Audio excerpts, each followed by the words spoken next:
Welcome back to The Extract. I'm Kyle Meyer, and next to me is the hardest working woman in the wine business. Oh my gosh, you are burning it at six ends. It's funny. By the way, next to me is the brilliant Bibiana González Rave. You put a Pisoni at the end, or do? Well, I don't really use the Pisoni, but yeah. I go by González Rave. Yeah, no, that works. That's good. No, it's got a good flow to it. I think outside of, because we had La Catena here a few months ago. Oh, cool. Come on, Laura, don't all Argentine Malbecs kind of taste the same? I mean, awesome. And she is like burning it at nine ends, right? With the here, there, neurosurgeon, blah, blah, right? Surgeons, husband, yep. And I gotta say, you're like right up there. Your schedule is remarkable. Yeah, we're busy, but it's good busy. Right, busy. But it's what you wanted to do from the start, right? Yes. I read a little bit of your bio. Winemaking, like I wanted to sell wine from the time I was like 16 or 17 years old. Awesome. And it sounds like you wanted to make wine. Yep. From that same time. Yep. I wanted to make wine since I was 14 years old.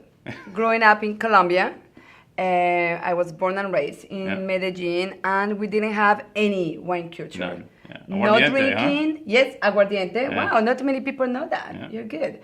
Aguardiente, beer, and juice. Yeah.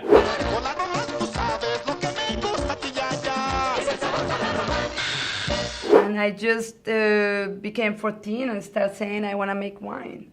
And your parents were like, really? They were like, oh, that's cute. Awesome.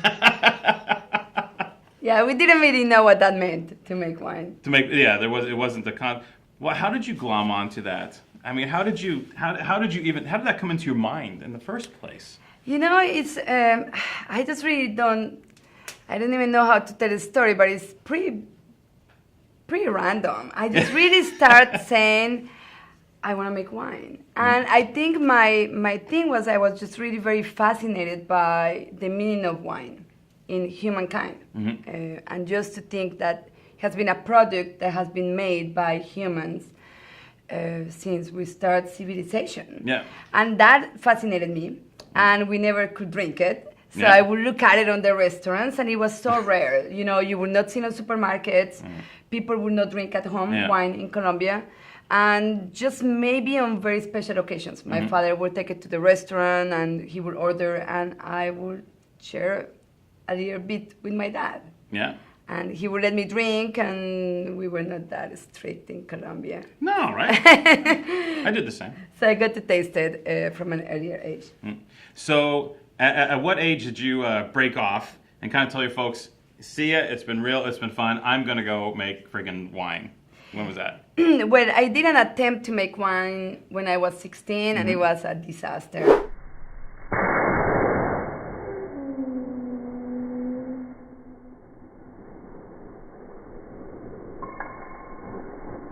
It was really bad. I did it in my closet, and it was table grapes, yeast from the bakery, and not good. It became vinegar really fast, so I'm glad that I didn't stop there. And when I became 21, I told my parents that I really wanted to make wine, and they were amazing. They really support my dream, and my mom said, why don't you go to France and study winemaking? I'm like, okay. And I applied to all the 11 schools in France to study viticulture and enology, and none of them accepted me. So I decided to go Okay, so why? No. Well, in France, when you go through the technician of viticulture and enology, it's a national pool. Okay. So you have to apply to the Ministry of Agriculture. I mean, this was 20 years ago. Yeah. So it was maybe the bad timing, or I don't know. They all refused my application, so I went to France and I went to the school and I say, I really need to start now. Nice. And they took me on it. Okay. So in 2000, I started to study viticulture and enology in Cognac, and I graduated in 2002, and then I went to the University of Bordeaux, where I got my degree of enology in 2004. And you went to University of Bordeaux, and you got kind of like a side job or a stage at some little place. Where was that at? So I got to do my thesis and work at Aubryon, at La Mission Aubryon. Pretty cool. This is delicious. I'm so pleased you like it. Haute-Brion is one of my favorites. No, but we got to hear the story. We got a couple minutes for this. Tell us the Haute-Brion story. So when I went to Bordeaux, I was really fascinated by Burgundy and Côte Rôtie. And I love working for family-owned wineries where you are really hands-on and you do all the work yourself. And when I went to Bordeaux, I really had a thesis in mind. I wanted to study the influence of oxygen in wine. And the teacher at the time, who is a very, very famous teacher for phenolics or tannins studies, told me that Haute-Brion was going to do a research on phenolics and oxygen influence. So they're like, oh, cool. What's Chateau Haute-Brion? Sounds good. I never heard about Chateau Haute-Brion. So Shame on me. And I went to the chateau and I didn't still know about Chateau Haute-Brion. And it's a nice chateau, but it's not like, no, right? I mean, it's pretty cool, but... It's pretty, it's hard to get above that. It's pretty remarkable. You walked in the door and they were like... And you were like... And I talked with the winemaker and he told me, oh, well, we are not going to do anything about oxygen this year. I'm like, oh, okay, well, nice to meet you. Thank you so much. I'm standing up to leave. And he says to me, like, but let me tell you about Haute-Brion. Oh, and I keep going and going. It was horrible. And I'm like, oh, no, I really, I really want to be hands-on. I'm really looking for this thesis. And then I go home and I tell my boyfriend at the time, who's a cognac producer, I said, like, oh, they're really not doing the oxygen study. So and he said, Bibiana, it's Haute-Brion. You have to make them take you. These guys at Haute-Brion were so annoying. They just kept talking. And then they took me as an intern, and I have to say, the most amazing experience. They really impacted my whole winemaking approach. And they are just amazing. I mean, perfection is not even the goal. Everything is beyond what you can imagine on anything related to wine. The respect for wine, the love for wine, and the care they have for the vineyard and the tradition is pretty remarkable. So well, your whole journey, I mean, and that was the start, right? Yes. But your whole journey, I think what's a little different about you is you've really taken what you've learned in all these different areas that you've worked and apply them towards making the best possible wine you can make in California, right? Like you see shades of Haute-Brion, and well, you have the other bottle in the Maître, which we don't have on the table right now. But just with Sauvignon in general, you take that and informed. You're informed with the Syrah from your experiences with Stéphane Augier, huh? Mm-hmm, in Côte Rôtie. One of the kings of Côte Rôtie. Yes, one of the kings. We were the same age. We were 22. He was my first boss, and he's one of my best friends now. And I learned so much from those guys. I was so lucky. I learned from brilliant people, very dedicated. And, I was so young, so you are just taking everything. It was... Vineyard work is pretty easy in California compared to that neck of the woods, huh? Compared to Côte Rôtie, yeah. I was just telling somebody this morning about my experience working in the vineyard in Côte Rôtie, and everything is still being done by hand, especially trimming the vines. And all the vines are like 1 meter, 80 centimeters, and I can't tell my height, I'm 1 meter 63. So to trim the vines, you are like doing this movement all the time. And I told Stéphane Augier when I started, I said, like, I really want you to treat me like a man. I don't want any different treatment. He took it literally. Yeah. And it was amazing. It was really, really hard work and such an experience, very humbling. So what brought you to California? Why'd you come to California? Because it seems like you're working at Haute-Brion, you're working at Augier, and as well as other places abroad, you're working, doing the 6 harvests in 3 years type deal. What brought you to California? When I finished studying in France, I wanted to discover the new world. Because, when you're in France, I was a little bit brainwashed.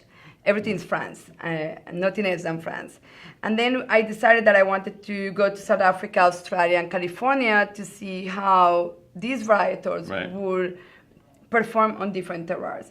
And I came to California in 2004, and I went to South Africa in 2005, and I love South Africa and California, so I started doing double vintage for 3 years. But I love Sonoma, and I really wanted to come back to Sonoma because I felt like Sonoma could compete really with my benchmarks from France. And I became fascinated about making Pinot Noir and Chardonnay and some great cool climate Syrahs. And so I really wanted to go back to Sonoma, and that's how it happened. I purposely came back in 2005 and then in 2007.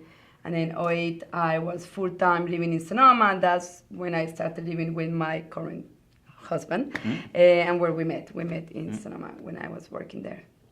What about Sonoma gave you the thought process that you could have the potential to do, but what you wanted it to do, what you potentially envisioned it doing? Especially when you're talking about Sauvignon Blanc, Pinot Noir, Syrah. You know what I mean? Like you're working across a broad spectrum, but I think you're doing it in Sonoma. In Sonoma, except the Syrah from the Soberanes vineyard, Santa Lucia, which is the only Santa Lucia Highlands wine that I make. Because it's a vineyard that I love. It's farmed by my in-law family, Mark Pisoni and Jeff, with the Franchonis from this vineyard. And I was very lucky that they were offering me 2 tons of fruit that I could make wine from. So I'm very focused in Sonoma, but I make one wine from Santa Lucia Highlands, 100% Syrah. The vineyard was planted in 2007, so it's now 11 years old. And the fruit is just fantastic. It's a very cool climate vineyard. Sometimes we even pick in November, which is very late. So the Syrah sometimes needs a long time there to really ripe. But it's beautiful, very low years, beautiful vineyard management, and just really what I'm looking for on the wines that I want to make. Good acidity, great tannins, good structure. Do you ever tell them what to do? I do tell Mark what to do on my rows. And he's very open to it. They are amazing. Mark doesn't need any directions, but he is one of the most amazing vineyard managers that I know. And he's very open to winemakers to really express on the vineyard what they want to do. And I really appreciate that he doesn't see me as his sister-in-law when we are working with the fruit. He sees me as a client. And if I want a canopy management to be done completely differently, he's going to change it. The vineyard crew is there to do the practices as I want to do it. So it's pretty spectacular what we can do there. Are you finding yourself getting more and more into the vineyards as you evolve? Absolutely. Yeah. Absolutely. I really feel like vineyard management is where I really convey my knowledge about wine. I know we do a lot of blending and a lot of work on the wine, but I feel like my forte is really being focused on how the vineyard has to be taken care of to produce great fruit. Yeah, the initial start of the process. Yes. Right. Absolutely. So you're going to get more active with a lot of people that you work with. Yes, and I already do it. The long term is, we were talking a little bit about it, is to own our own estate vineyards. But I'm very lucky with the people that I work for all of these wines. They love working with me. They are very open to do things different for Cattleya and Shared Notes. And they really allow me to express my own philosophy on vineyard farming and winemaking. Do you have people calling you now? To sell me fruit? Yeah. I have few.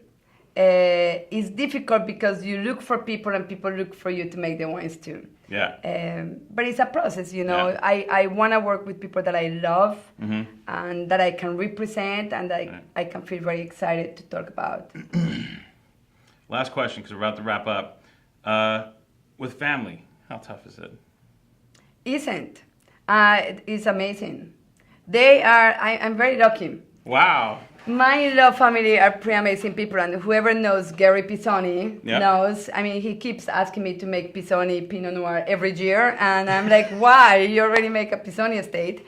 They are an amazing family. I certainly could not be doing any of these projects with them, and they have a huge part on what I do. I mean, I'm a one-person company, but that's why I asked, because I know you're fiercely independent. Yes. With what you do with your projects. 100% independent on my project. Shared Notes is Jeff and I. Well, yeah. But Cattleya is 100% my project. Yeah. On everything. Yeah. But they help a lot, even just the emotional support. I mean, Jeff, when I cannot be at home, Jeff will be with the kids and let me be here right now talking with you. So, yeah. Which, thank you, Jeff. It's pretty awesome getting to hang out and chill. Yeah. Man, this was a cool 10, 12 minutes. I want to thank you for stopping by. Because also it's great because we were talking earlier about we've had Tim and Davi here and as project we've had the history of California wine here, but I think it's just as important to focus on the future of California wine, and I think the future of California wine's looking pretty damn bright. I think Well, you're already doing it. The key is, just knowing that this is going to happen moving forward for a really long time is super freaking cool. Thank you. Thank you so much for having me. This is awesome. Yeah, thanks. Cheers. Cheers. All right. What?